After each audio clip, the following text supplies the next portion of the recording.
how do you map your value and the value that your product and service is providing in the market? We're going to examine this in the context of value innovation, and we're going to explore this through a new technique and a new model that's driven by value proposition design.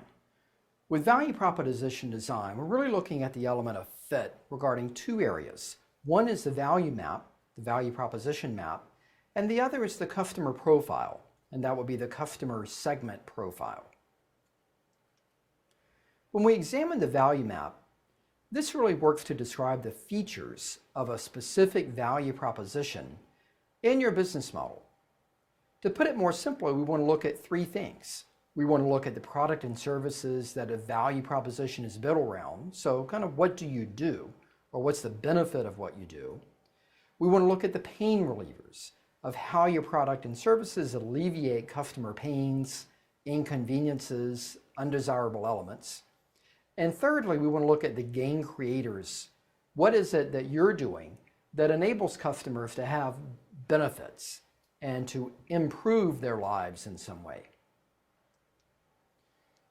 We'll map these elements to the customer profile, to the customer segment profile that describes a specific segment in your business model in a detailed way.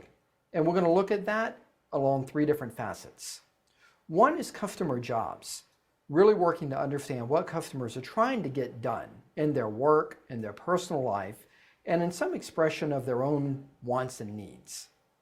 We're also going to look at the pains, the bad outcomes, the risk, the undesirable elements that are related to those jobs.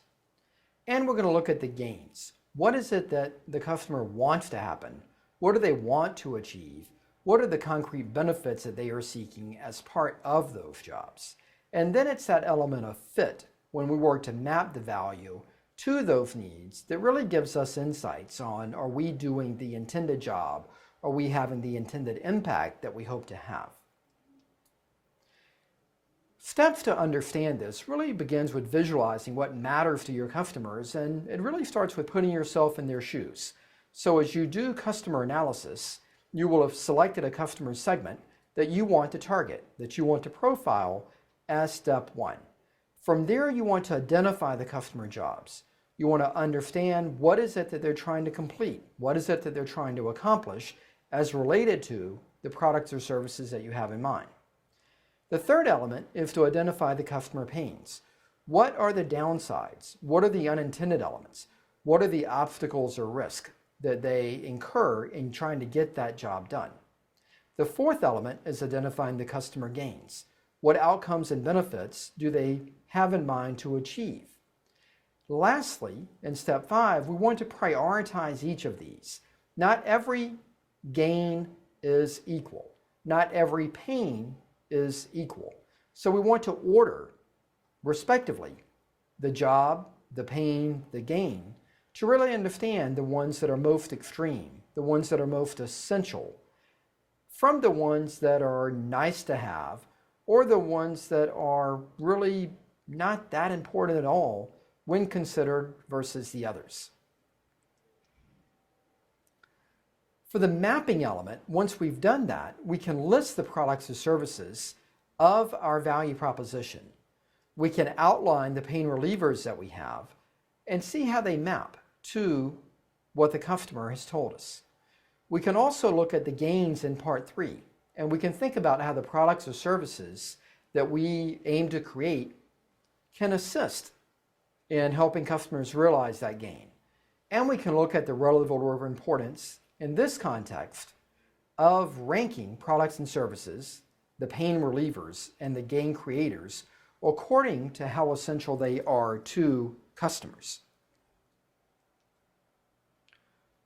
Lastly, we assess this measure of fit.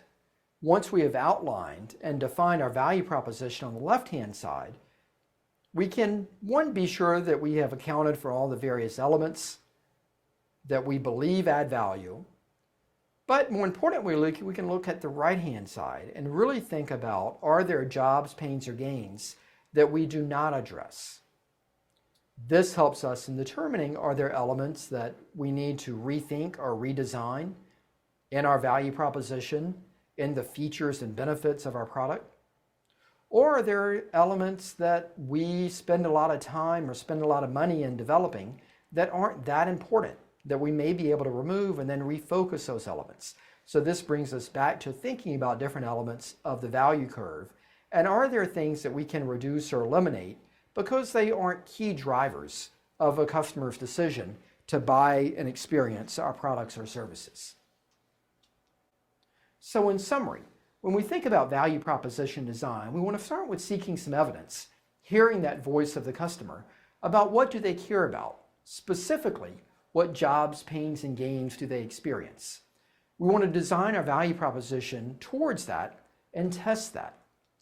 We want to look to evidence that gives us some idea that what we're doing really creates value and creates sustainable value in the marketplace.